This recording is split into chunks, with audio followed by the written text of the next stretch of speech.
Hello friends, welcome to நாகுவின் சமையல். நம்ம இன்றைக்கி இந்த வெயில் காலத்துக்கு ரொம்ப ஜில்லுன்னு வீட்டிலேயே ரொம்ப ஈஸியாக ஜீனி இல்லாமல், வெல்லம் இல்லாமல், ஐஸ்கிரீம் இல்லாமல் சூப்பரான ஒரு பனானா மில்க் ஷேக் செய்ய போகிறோம். அது எப்படி செய்கிறதுன்னு இப்போ பார்க்கலாம்.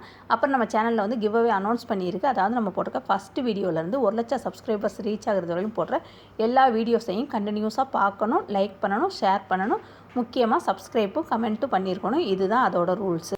இது செய்கிறதுக்கு இந்த மாதிரி ஒரு பெரிய பழமாக ஒரு பழம் எடுத்திருக்கேன். ஏத்தம்பழம், அதாவது நேந்திரம்பழம்னு சொல்லுவாங்கள்ல, அந்த பழம் நல்லா பழுத்த பழமாக எடுத்துக்கோங்க.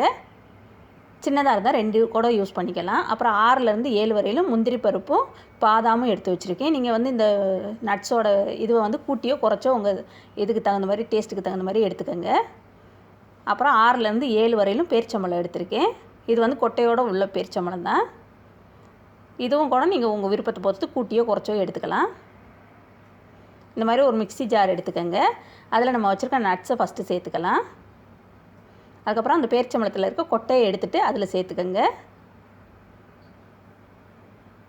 அப்புறம் நம்ம வச்சுருக்க பழத்தை வந்து இந்த மாதிரி மெல்லிசாக நறுக்கி போட்டுக்கலாம்.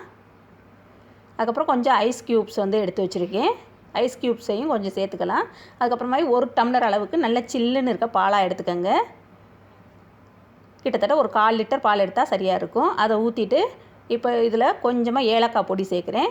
ஏலக்காய் பொடியும் சேர்த்துட்டு என்ன பண்ணணும், இதை நல்லா அரைச்சி எடுத்துகிட்டு வந்துடலாம். நல்லா நைஸாக அரைச்சி எடுத்துகிட்டு வந்தாச்சு பாருங்கள். 1-2 பழம் வந்து கடிபடுற மாதிரி இருந்ததுனால நல்லாயிருக்கும் குடிக்கிறப்ப. அப்புறம் ஒரு கிளாஸ் எடுத்துகிட்டு அதில் கொஞ்சம் ஐஸ் க்யூப்ஸ் போட்டுட்டு அந்த நம்ம வச்சுருக்க இது வந்து ஊற்றியாச்சு. மில்க் ஷேக்கை ஊற்றிட்டு அது மேலே கொஞ்சம் நட்ஸ் போட்டுக்கிறேன். நட்ஸ் போடணும்னு அவசியம் இல்லை, நீங்கள் போடாமலும் கூட குடிக்கலாம். நட்ஸ் போட்டுட்டு நம்ம வந்து குடிக்க வேண்டியது தான்.